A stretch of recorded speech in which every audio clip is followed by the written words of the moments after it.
Have you ever been in that spot where you need to trust a new business partner, maybe for, I don't know, a big venture or a key supplier? How do you really know if they're financially solid, if they're reliable, before you actually, commit? That's a huge question in business, absolutely. Yeah.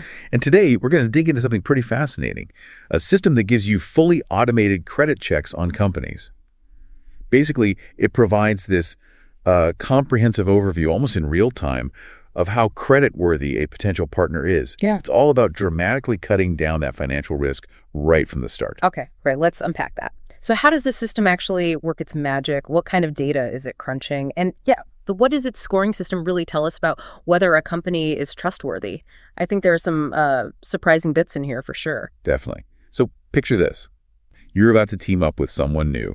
Normally, that's a slow manual check, right? But with this service, you just send over the company name and address, and almost instantly, boom, you get back the core ID stuff, legal name, registration number, address. Basics, yeah. Exactly. And the crucial part, their credit score.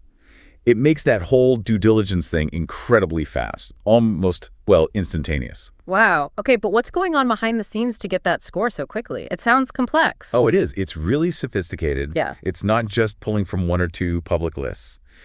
This assessment comes from really critical, up-to-the-minute info. Things like debtor registry entries, insolvency reports. Right, the official flags. Yes, but also proprietary payment data, stuff sourced from banks, other credible third parties. That's a big piece. And the real technical hurdle, if you think about the bigger picture, is sort of normalizing all these millions of different records. Normalizing? What do you mean? Well, reconciling different ways things are reported, different legal setups across maybe different regions to generate a financial picture that's actually consistent. So you can compare apples to apples. I see. Okay, so it pulls all this data together and gives you a score. You mentioned scale. Yeah, it uses a scale from 100 to 600. Mm-hmm. But here's the twist, the thing that catches people out sometimes. The lower the score, the better. The more trustworthy the company is. Really? So low is good. That's counterintuitive. Exactly. A score of 100 is excellent, minimal risk. But 600 suggests a really high risk of default. It's an inverted scale. Why do that? It seems deliberate. It kind of forces users to pause and actually think about the number rather than just assuming, oh, high score, must be good, reduces that sort of complacent assumption. Makes sense. Prevents just rubber stamping based on a number. Precisely. And it's not just about getting a score, right? It's about what you do with it. The system lets you set your own limits. So say if a score comes back higher than a value you've decided is your threshold, maybe you set it at 300. Your risk tolerance, though. Your risk tolerance, exactly. Then the transaction can be automatically flagged or even rejected based on your rules. Okay, that is a big shift. It moves due diligence from being reactive, digging through stuff after you're interested, to being proactive, a real-time risk monitor. That's the key, that real-time capability. Think about it. Yeah. Fully automated checks. Access to this huge, reliable database you mentioned, over 6 million records. God, massive. Those adjustable limits we talked about. Yeah. Getting results 2047. Plus, it can even automatically watch for changes in scores over time. So it keeps you updated if a partner's situation changes. Exactly. It keeps you ahead of the curve if their financial health starts to shift.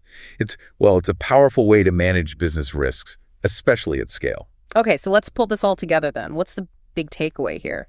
Well, I think what we're seeing is that this kind of automated company information, it isn't just about dodging bad partnerships. It's really about giving businesses the speed and the insight to make much smarter, faster decisions in what's, let's face it, a really complex business world now. It takes all those scattered bits of a company's financial story, how they pay bills, their legal status, all that, and boils it down into one single actionable number. Right. So this system, using this huge database, over 6 million records, and that inverted score where lower is better, it really does change how we gauge trust between companies. So thinking about this, what does it all mean for you listening? It definitely brings up a pretty big question, doesn't it? In a world where a single number generated automatically can give a green light or a red light to a major business deal, how much do we or should we rely on these digital gatekeepers? And what does that mean for, human judgment and how we build economic relationships? Definitely something to think about.